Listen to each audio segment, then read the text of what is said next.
Hey guys, Tattoo for You Richard here, and I'm making a video for who took my Dice Miniature Wargaming.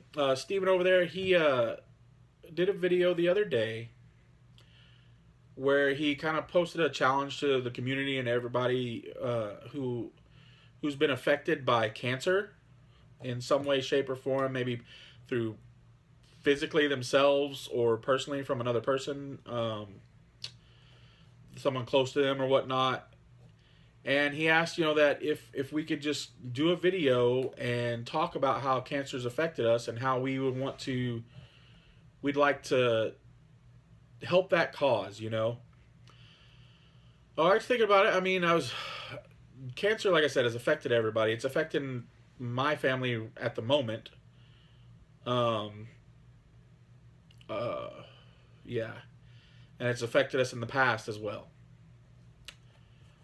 So let's just get started about how it really has affected my family. My parents were really young when I was born. My mom was still in high school. My dad had just graduated. Dad was 19. My mom was 16 when I was born, and they got married. They got married before I was actually here. They loved each other a lot, and they're still together to this day. And still, not a day goes by that they don't tell each other they love each other.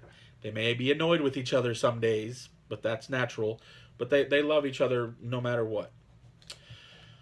But growing up, it's a struggle. You're a young family, young parents, and things like that. You need help sometimes. And we've always been blessed. That's like a huge blessing, is that I have a really close family. My mom's parents, they lived in Oklahoma. They went and stayed with them for a little while growing up. It was about a year they lived up there, and then they moved back down to Texas to live with my dad's family. So we've lived pretty much with my grandparents a good chunk of our lives. We moved out, lived in houses and stuff, and then eventually we may live there for a few years, but times were rough and tough, so we moved back in. But that's a great thing. We've always had a really supportive family. And that being said, my grandmother and grandfather down here, my dad's parents, we lived with them so much, like in the same house as them. They kind of helped raise us a bit too. Not saying anything about my grandmother in Oklahoma. I love her dearly and to death too. She's an amazing woman, and my step grandfather, so awesome. I was blessed to have 3 grandfathers growing up. That was freaking awesome. So yeah, but my grandmother down here, my grandfather passed away back in 19 was it 2000 something, maybe early 2000s. I'm not sure the exact date he passed away. He died of a heart attack, and stuff like that. But my grandma was a good family. Tough times, you're losing your spouse or whatnot. She did great. She lived on, kept going, kept kicking, just being a wonderful matriarch of the family. She helped instill in me family values straight up.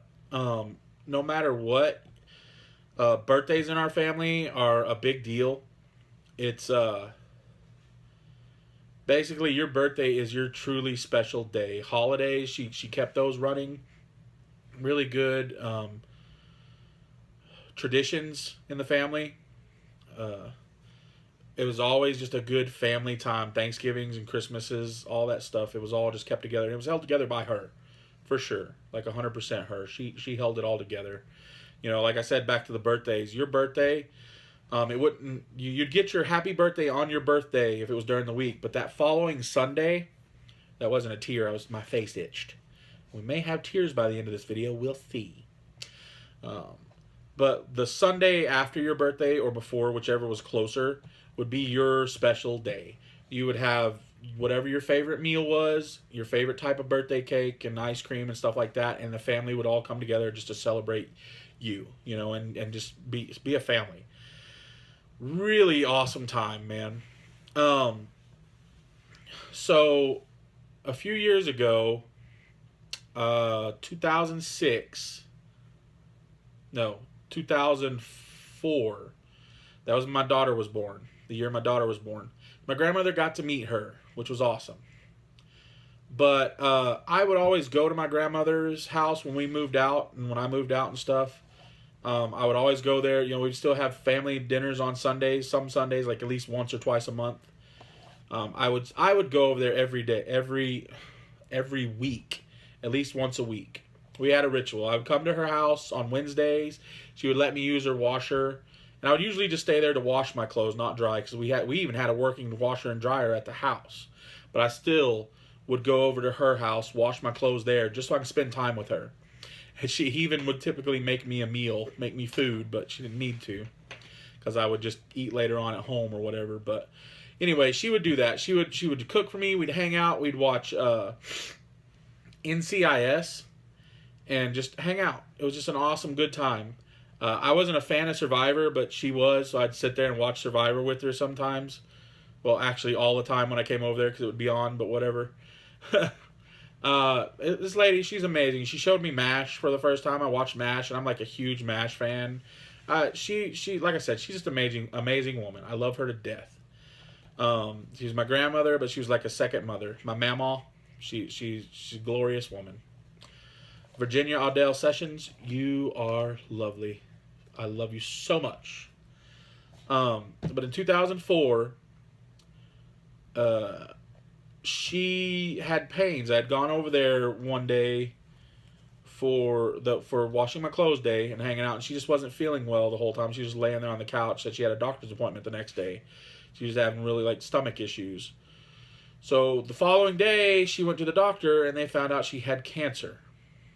Colon cancer. It was what it officially was called. But they took a tumor out that was the size of a cantaloupe, and in taking it out, it was so big, took out part of her stomach. So she kind of got one of those bypass surgeries without, asking for it, and took out like a couple other, just other things came along with it because of how big the tumor had gotten and what it had invaded. They took it all out. They checked her out. They're like, you have the heart of a healthy 30-year-old. You are great. For a 70-something-year-old woman, you're in great condition. You're amazing. My grandma was a lovely short lady. Short little chubby lady, just gorgeous as can be. And my that was my mama. She was awesome. Love her so much.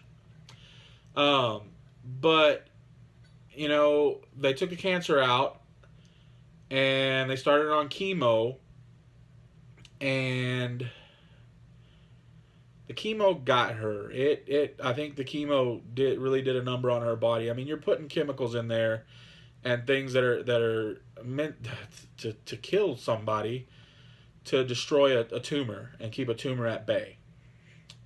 I can't remember if 100% if I remember this right, but I think the tumor was aggressive. It just kept growing. Like after they took it out, it was coming back, I believe. She lost a lot of weight. She lost like 80 pounds in the span of a few weeks. So my awesome grandmother shrunk down quite a bit. The smallest I've ever seen her. It was a little lady. I don't remember how long it was during when it happened, when she got cancer, or when she was diagnosed, the removal and all that stuff. I can't remember the exact time. But she was feeling sick. I was gonna do my daily visit. My mom and all that was really cool. She's an in-law, but she was really supportive and helped. She helps. My mom's an amazing woman too. She helps out a lot, as much as she can, because she has her own physical issues too. But she would run my grandmother to doctor's visits and things like that when she could. My aunt would too, obviously, and my uncle, when he works a lot, but he would help too. But my mom, I had called and said I was talking to my mom, or I was calling, and my mom knew that this was a day that I would, on the way to the tattoo shop from the comic book store, I would go swing by my grandmother's house and say hi to her, and then head out to the shop because it was my early day. And on my early days, when I left the comic book store, I think I left around 2 o'clock, 3 o'clock, I could swing by, say hi to her, then hit 360 down to the tattoo shop. Well, I was on my way there, and I always call my mom when I'm about to head over, when I leave work, just because, I mean, family. You call your family. Call her to say hi, and I said I was about to head over there, and she's like, well, don't. Well, we're actually taking her to the hospital now. She's just not feeling good, so we're going to run her to the hospital. And I was like, oh, okay. Um, so I told her that, if she's in the hospital tomorrow, I'll go swing up and see her. I'll call into work or whatever, and I'll go see her. So I went ahead and went to work, did my stuff, and then the next day called into work and went up to the hospital and saw her, and I was kind of glad I did. Um, I more or less at that moment got to say goodbye because um, while I was there, the doctor came in and was talking about it, and I could tell my grandmother, she wasn't there. She was asleep, breathing really heavy, like that kind of like really struggling, like a lot of effort was being taken to breathe. The doctor came in and they were talking about her kidneys were starting to fail, and he more or less at that moment said that there's not a lot they can do, or a lot that they would want to put her through to do, because it wouldn't help. Or yeah, it's a lot of stuff. I mean, I vividly and vaguely remember it, and then I mean, yeah, I think at that moment my grandmother was ready to go. So I left. I think I went to the shop just because it was kind of my getaway. And then I can't remember if it was that night we got a phone call or from my mom, or my mom told me I was at home. I was at home asleep. Um, but yeah, my grandmother had passed away, so she had lost her fight with cancer. Um, she lived a great life. I mean, and I look at it, she got to leave and be with my grandfather again. Um, she always missed him. She always said that. She said that to me too. We sit there and hang out. She's like, I miss your granddad. As rough and annoying as he was, we love him to death, but we missed him too. But she left us, and I do wish at times that my kids could have met her, the younger ones. My daughter got to, but she was still too young. She was like a year old, maybe. If not even quite a year old when she met her and all this was happening. But she still got to meet her. There's pictures of her together, and that's what matters. We have the generation picture. So yeah. Anyway, that's my experience. And then now we have a family friend, a really close family friend. She's close to the family. I feel bad because in my condition, I can't go up to Oklahoma a lot and visit as much as I would, because I can't take that drive very well. I mean, I haven't got to see my grandmother in a while unless she comes down here and visits. But a really close friend, especially to my grandmother, who she's always there for my grandmother. She's dealing with cancer, and she's fought a good fight. And the doctors have recently said the same thing, that there's nothing left that they can do, and which sucks, man. It really does. But she's a young, awesome lady.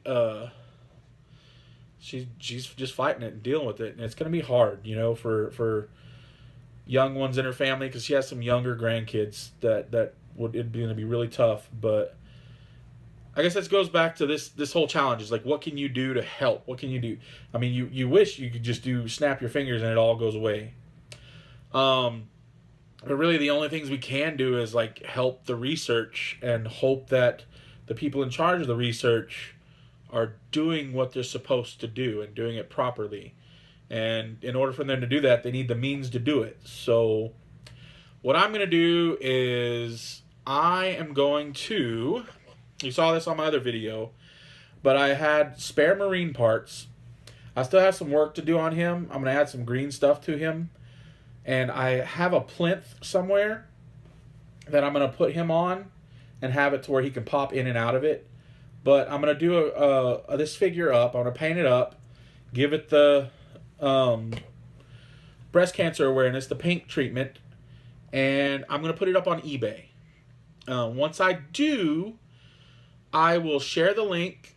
I'll do a little video on here again once it's ready to go. I will share the link on my Facebook and my Facebook art page, maybe even Twitter or whatnot. But I'm just going to share it around and try to use this figure, put it on eBay, and set it up as an auction and let it run for a month, or I don't know how long I'll let it run for, maybe a month or whatever, a couple weeks or something like that. We'll see. They let you choose. But anyway, I'm going to put it up, and